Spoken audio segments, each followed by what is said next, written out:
Jean Grey is getting her own solo series for Fall of X, and we're going to dissect it right now.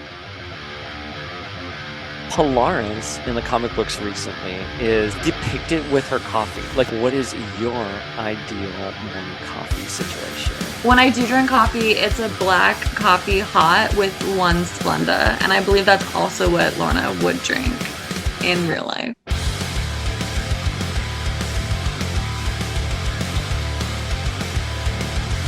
That's Daddy Cable. Daddy Cable. I would love that. I would love it.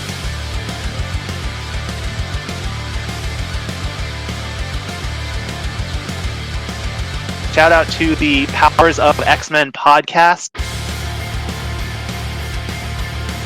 Travis Writers at Marvel Comics right now.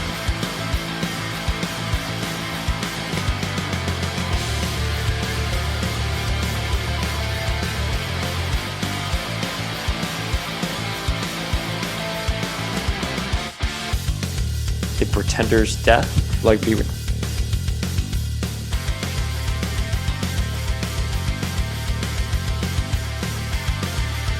Familia, Power of X-Men, we're with. Do you love Power of X-Men? I love Power of X-Men. Of course I do. Do I? Yes, I do. Boom! Que pasa, familia? Dayspring here to discuss the Fall of X announcement that happened yesterday.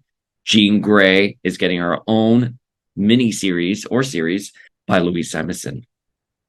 And, you know, I have mixed feelings on this. One, of course, I'm happy to see Jean get her own solo series in Fall of X, especially given that something huge is going to happen at the Hellfire Gala. So let's see the fallout for Jean. But I don't know how I feel about everything. Let's break down the press release. Fans of the 80s golden age of X-Men rejoice. Louise Simonson is back on a new X-Men title launching in August. And not just any title. She is writing a Jean Grey solo limited series with artist Bernard Chang, tying into the upcoming Fall of X crossover, which promises big sweepy changes to the world of the X-Men and the Mutant Nation Krakoa. Marvel's announcement of Jean Grey #1 also points to tragedy, indicating that Jean will be reeling from some tragic events at this year's Hellfire Gala event, which has been heavily foreshadowed as a turning point for Krakoa. After the events of the Hellfire Gala, Jean's life is in shambles. Mutant kind is in dire straits.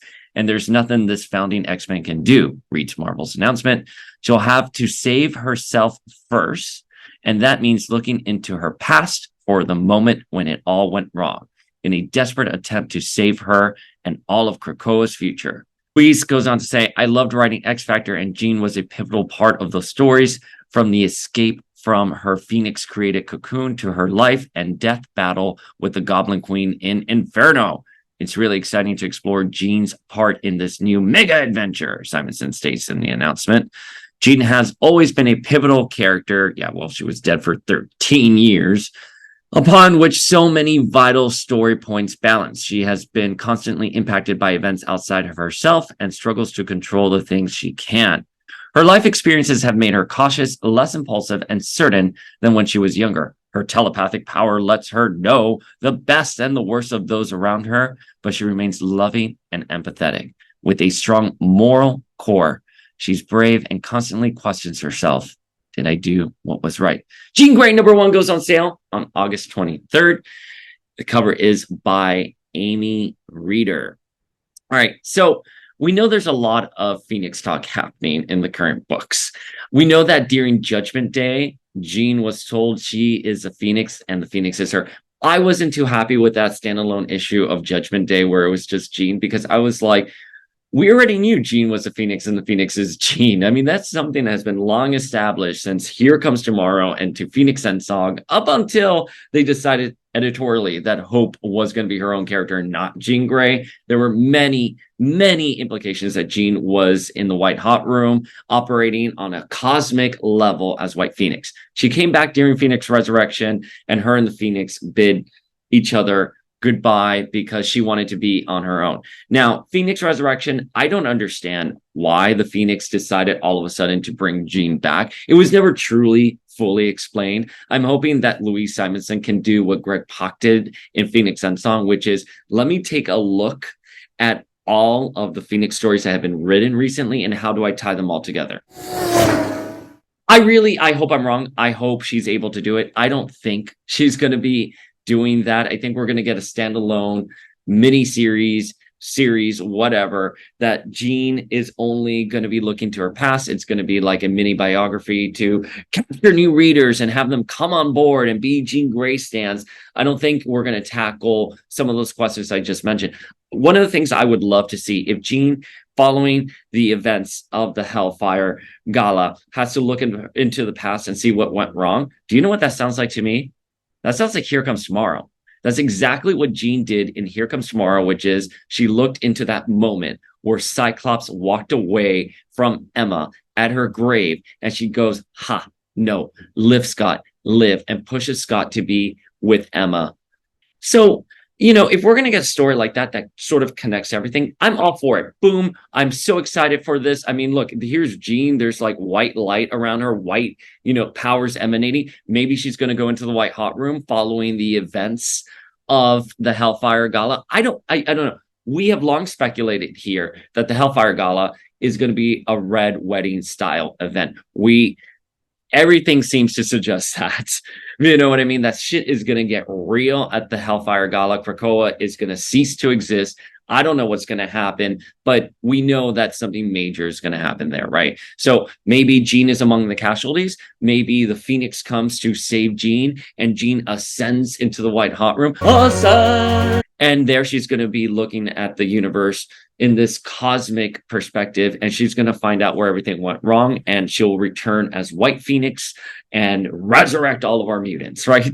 That's what I'm hoping. But again, Phoenix Endsong was such a special book, and we never got a proper follow-up to it. We got Phoenix Warsong, which Greg Pak also wrote, but that was garbage. I love the art. I love the Tyler Kirkham art. I love that it was a collaboration with Top Cow, don't get me wrong. And I love the name Phoenix Warsong. I think that could have been a spectacular book, which emphasized style over substance. The only good thing that came out of that is that we got a Cuckoo story where we found out more about their Weapon Plus ties. But, you know, the story was largely skippable, uneventful, beautiful art, love the vibe. Oh, and there is this scene where the Cuckoos are hovering over Jean's grave because they say she's calling to them.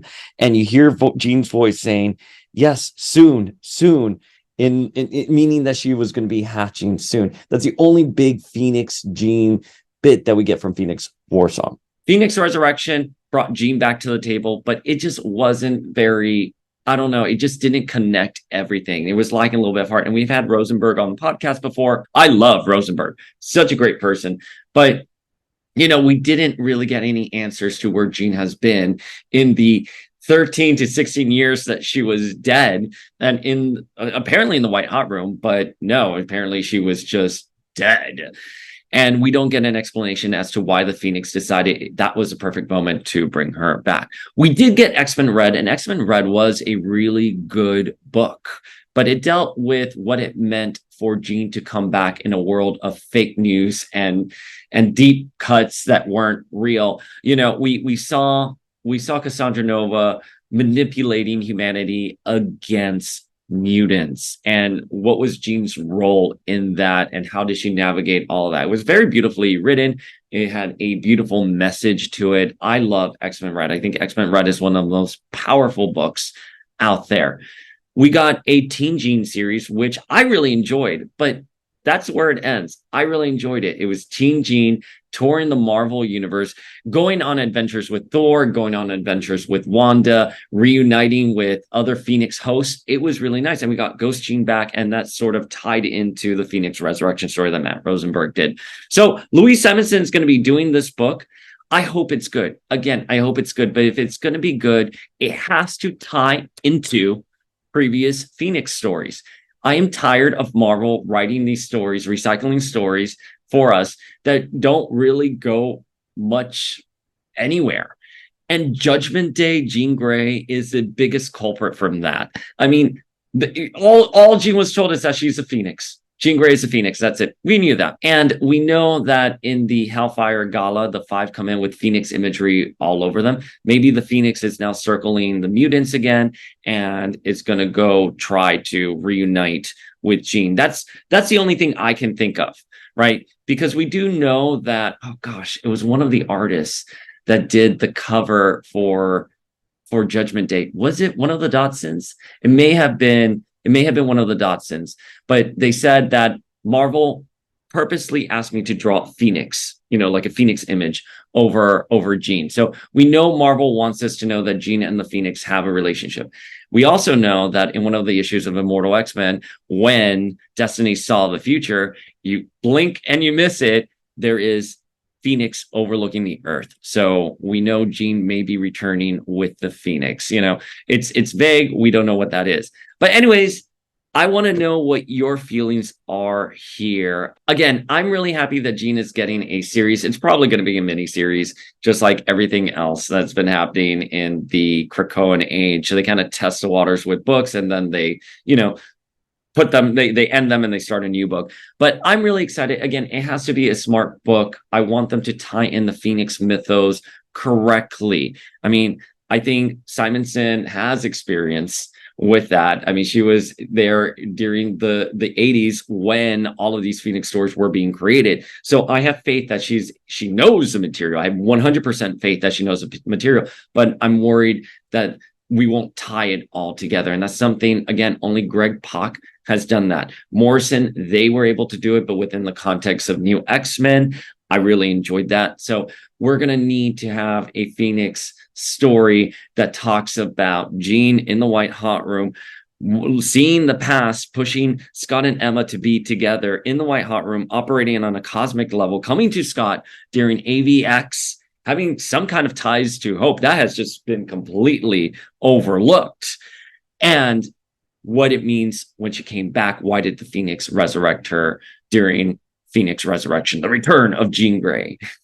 So Familia, give me your thoughts. Let me know. I'm sorry for the rant. I want this to be a very positive conversation. But when we're dealing with our God Queen Jean Grey, my crazy Jean Stan comes out. Rate and review this video, please. Thank you. And we'll get some more videos up soon.